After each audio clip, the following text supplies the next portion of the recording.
To be sure, we are behind, and will be behind for some time in manned flight.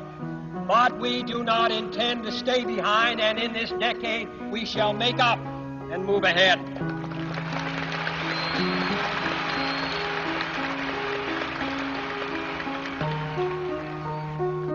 The growth of our science and education will be enriched by new knowledge of our universe and environment, by new techniques of learning and mapping and observation, by new tools and computers for industry, medicine, the home, as well as the school. Technical institutions such as Rice will reap the harvest of these gains. And finally, the space effort itself, while still in its infancy, has already created a great number of new companies and tens and thousands of new jobs. Space and related industries are generating new demands in investment and skilled personnel, and this city and this state and this region will share greatly in this growth. What was once the furthest outpost on the old frontier of the West will be the furthest outpost on the new frontier of science and space. Houston,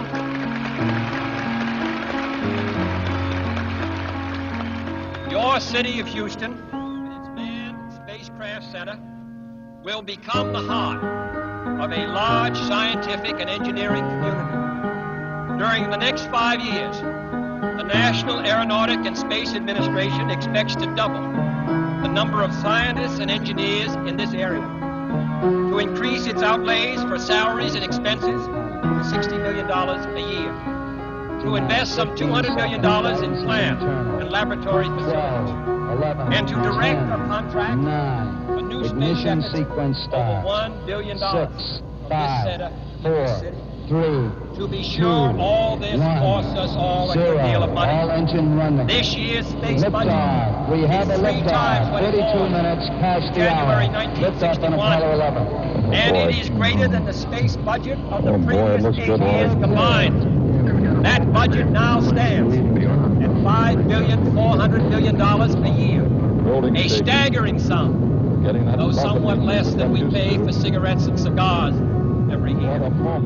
Space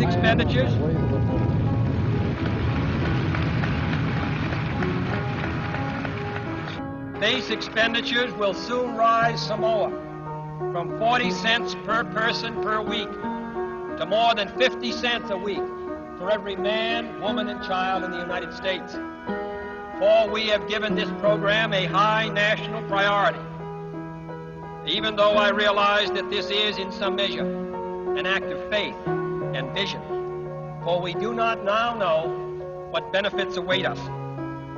But if I were to say, my fellow citizens, that we shall send to the moon 240,000 miles away from the control station in Houston, a giant rocket more than 300 feet tall, the length of this football field, made of new metal alloys, some of which have not yet been invented, capable of standing heat and stresses several times more than have ever been experienced, fitted together with a precision better than the finest watch, carrying all the equipment needed for propulsion, guidance, control, communications, food, and survival, on an untried mission to an unknown celestial body, and then return it safely to Earth, re-entering the atmosphere at speeds of over 25,000 miles per hour, causing heat about half that on the temperature of the sun, almost as hot as it is here today, and do all this, and do all this, and do it right, and do it first, before this decade is out, then we must be bold.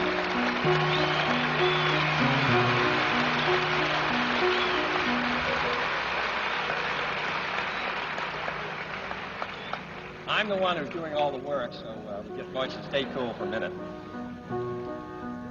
However, I think we're going to do it. And I think that we must pay what needs to be paid. I don't think we ought to waste any money, but I think we ought to do the job.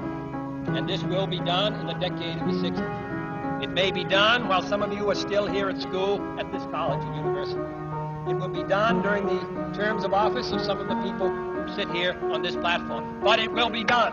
and it will be done before the end of this decade. And I am delighted that this university is playing a part in putting a man on the moon as part of a great national effort of the United States of America.